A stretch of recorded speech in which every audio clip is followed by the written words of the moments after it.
It all started when I received the devastating news. My grandfather's cabin, the place that held over 40 years of cherished memories, was gone. Brenda Holcomb, the president of the Pinehaven Estates Homeowners Association, stood over what remained, her voice sharp and unfeeling as she ordered me to leave HOA property before calling the police. My body went numb. Everything I had known, everything tied to my family's history, was now just splinters scattered across the ground. The cabin wasn't just a building. It was where I spent countless summers as a child, where my grandfather and I hammered every board into place during the winter of 1994. Each corner of that place held a story, each wooden beam a piece of our shared past. The land surrounding it, 5 acres of untouched beauty, had been passed down through generations. Pinehaven Estates, with its perfectly manicured lawns and cookie-cutter homes, felt like another world entirely. I'm Daniel Sullivan, a land attorney who once thrived in the fast-paced city life until I grew tired of it. The cabin became my escape, my sanctuary. That peace didn't last long after Brenda showed up at my door for the first time. Her bob haircut was perfect, her designer clothes out of place among the trees, and her expression made it clear she wasn't here to chat. She introduced herself coldly, flipping open a thick binder of HOA rules, declaring my home an eyesore. I tried to be polite, inviting her in for coffee, which she refused with a look that suggested I'd offered something unpleasant. I explained that my property predated Pinehaven Estates by decades, pointing to survey markers that clearly define the HOA's jurisdiction. But Brenda wasn't interested in facts. "We'll see about that," she said dismissively, walking away on heels that somehow never sank into the soft earth. Later that afternoon, Frank Thompson, my neighbor and a retired county judge, warned me about Brenda. He told me how she had forced out 5 homeowners already, fining them for absurd violations, garden gnomes, wheelchair ramps denied despite medical necessity, humiliating elderly residents over minor lawn issues. "It's not just about rules," he said solemnly. "It's about control." I nodded, confident in my legal background, unaware of how naive I truly was. Weeks later, while walking around the cabin, I found red spray-painted X's hidden beneath the tall grass, markings used for demolition. Someone was planning to tear it down, and I strongly suspected Brenda was behind it. I dove into investigation mode, checking property records at the county office. There, Lisa Winters, a sharp city council secretary, revealed a shocking document, a forged boundary reassessment that would bring my land under HOA control. Even worse, it bore what looked like my signature. The forgery was convincing, but not flawless.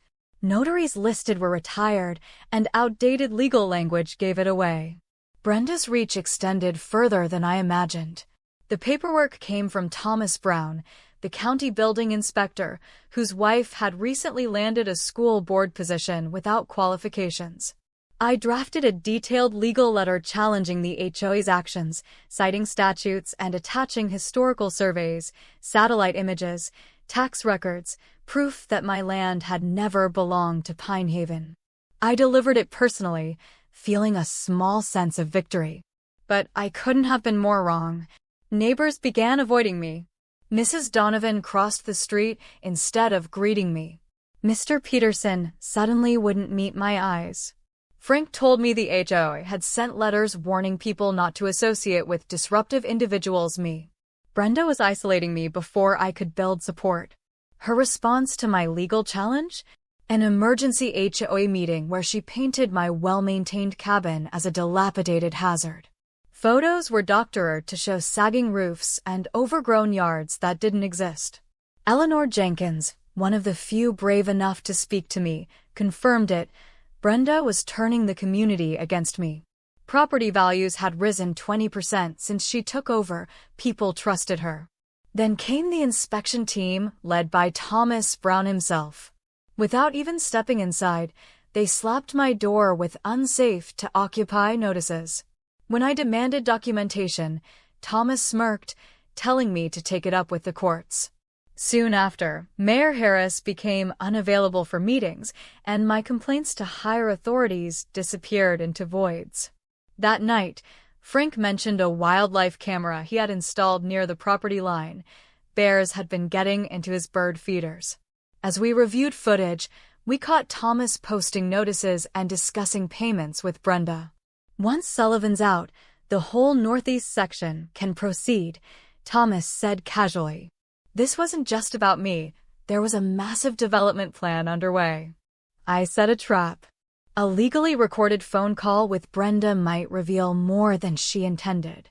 Playing along, I asked about the plans for the area. She slipped, saying, "Your grandfather's old shack is standing in the way of progress worth millions." I thanked her, mentally cataloging every incriminating word. But Brenda moved faster than I expected. While I was away on a business trip, she arranged a secret court hearing with Judge Peters, a friend of the mayor and recent recipient of donations from Pinehaven Development, LLC. Without notice, they granted a demolition order. When I returned early, panic surged through me as I saw trucks and machinery where my cabin should be. I ran toward the clearing and stopped dead in my tracks. Nothing remained. Just rubble, broken wood, and scattered memories. The fireplace my grandfather built by hand, now just a pile of rocks. His fishing rod, photos, books, all gone. Brenda stood nearby, smiling smugly as she posed with other HOA members. "This is HOA property now," she said coolly. "Is there a problem, attorney?" Frank quietly filmed the entire confrontation on his phone as Brenda gloated openly about the development plans.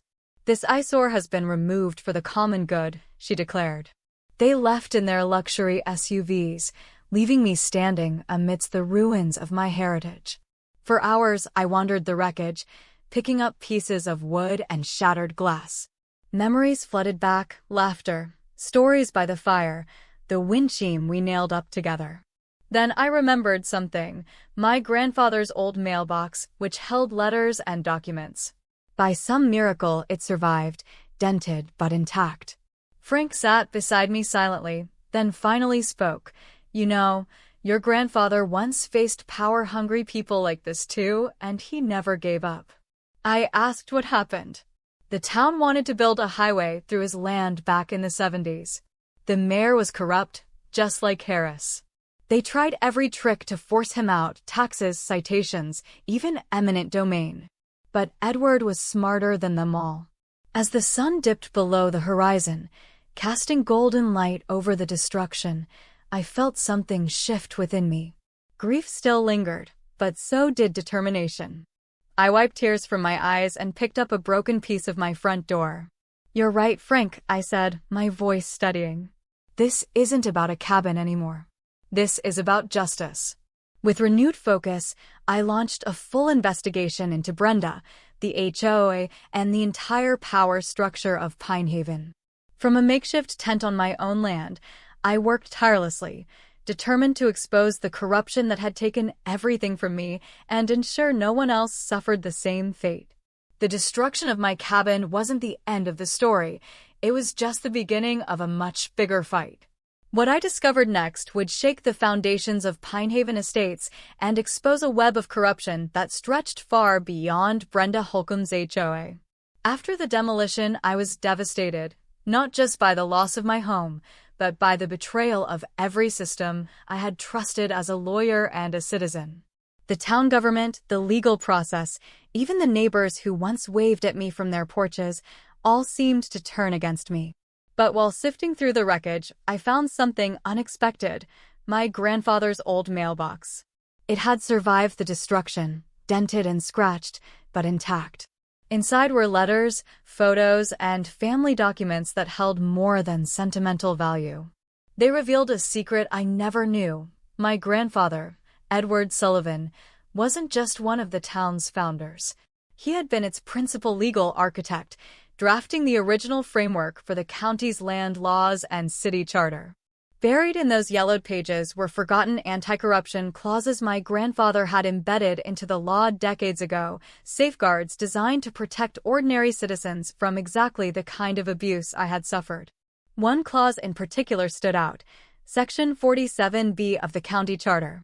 It stated that if any official was proven to have acted corruptly, all land decisions made by them would be nullified, and affected parties could claim compensation at triple the value of damages incurred.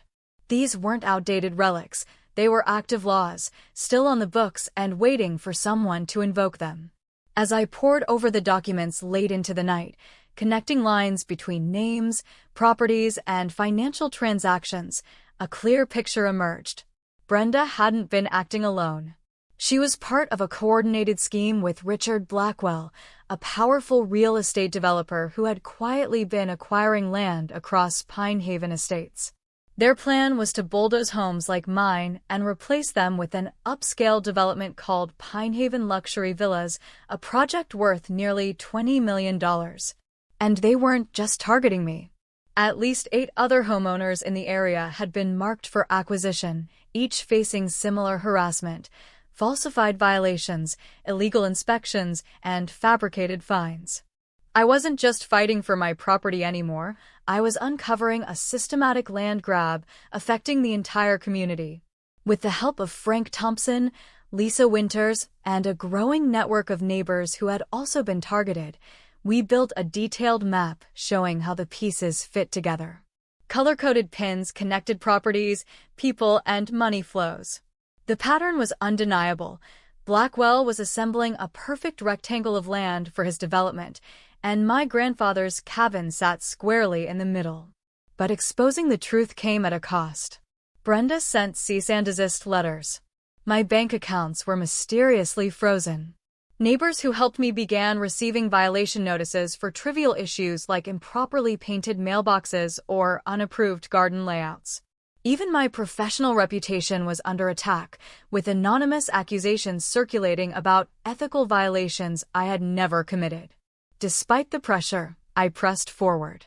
Through Lisa, I uncovered evidence of secret meetings between Brenda, Blackwell, Mayor Harris, and several council members, direct violations of state open meeting laws. We found records of suspicious payments, offshore accounts, and falsified inspection reports. The deeper I dug, the clearer it became. This wasn't just corruption, it was an organized conspiracy. Then came a turning point. A young police officer named Ryan Davis approached me quietly after my brief arrest for disturbing the peace during a city council meeting. He handed me a business card for Special Agent Maria Gonzalez of the FBI's Public Corruption Division. It turned out Blackwell had been on their radar for years, suspected of running the same playbook in towns across the state. Armed with federal support and my grandfather's legal framework, I organized a secret meeting with over 50 residents who had been targeted by the HOA. We gathered in an old warehouse outside town limits, sharing stories and building a united front. But just as we were strategizing, the doors burst open. Brenda and Blackwell walked in flanked by local police, smugly declaring they were catching us in the act. That is, until they saw Agent Gonzalez standing among us, recording equipment running. The tables had turned. Within days, the FBI executed search warrants on the HOA office, Brenda's home, Blackwell's headquarters, and even Mayor Harris's private office.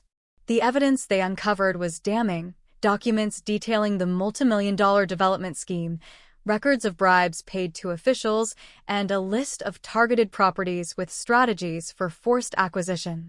At a packed public hearing, Brenda and Blackwell's attorneys tried to spin the narrative, claiming everything was standard administrative procedure. But when I played video footage Lisa had secretly recorded at one of Blackwell's fishing club meetings where Brenda and Harris openly discussed covering up their actions, the room fell silent. Then, quoting Section 47B from my grandfather's original charter, I demanded justice, either $2.7 million in damages or the complete dissolution of the HOA and reversal of all its illegal seizures. Brenda, Blackwell, and Mayor Harris were arrested on the spot. In the weeks that followed, the interim town council voted unanimously to invalidate all of Brenda's actions. Residents who had doubted me came forward with apologies and thanks. Some even suggested I run for mayor, but I declined. All I wanted was to rebuild my grandfather's cabin and help restore the community that had nearly been destroyed by greed. But the story didn't end there. A senior attorney from the county legal office invited me for a meeting, revealing that my grandfather had done more than create legal safeguards. He had also established a trust fund, dormant for over 50 years, now worth over $5 million, specifically designed to protect communities from corruption. As the sole heir, I had the authority to decide how to use it. I used it to establish the Sullivan Community Legal Defense Fund, helping residents fight HOA overreach and corrupt officials. I also allocated funds to build a community park on part of my land, with a rebuilt version of my grandfather's cabin serving as a free legal consultation space for anyone facing property disputes. Even Brenda faced a fitting fate. Sentenced to community service, she spent her days cleaning the very park built on the land she once tried to steal. Occasionally, I'd see her sweeping paths or emptying trash bins, her designer clothes long gone, her imperious attitude replaced with quiet resignation. Standing on the porch of the new cabin at the park's grand opening, watching families play and children laugh, I felt something I hadn't in months: peace. My grandfather used to say, when power concentrates in the wrong hands, it destroys communities. But when communities stand united, no power can stand against them. That day wasn't about my victory. It was about all of us, ordinary citizens who refused to be silenced, who stood up, banded together, and fought back. And won. On the column beside the door, I placed a small plaque with carved words, "Sullivan House, where justice begins at home." As the wind chimes my grandfather and I had hung so many years ago tinkled softly in the evening breeze, I couldn't help but smile. Maybe he had known all along why he left this cabin to me, not so I could escape the world, but so I would have a reason to fight for it.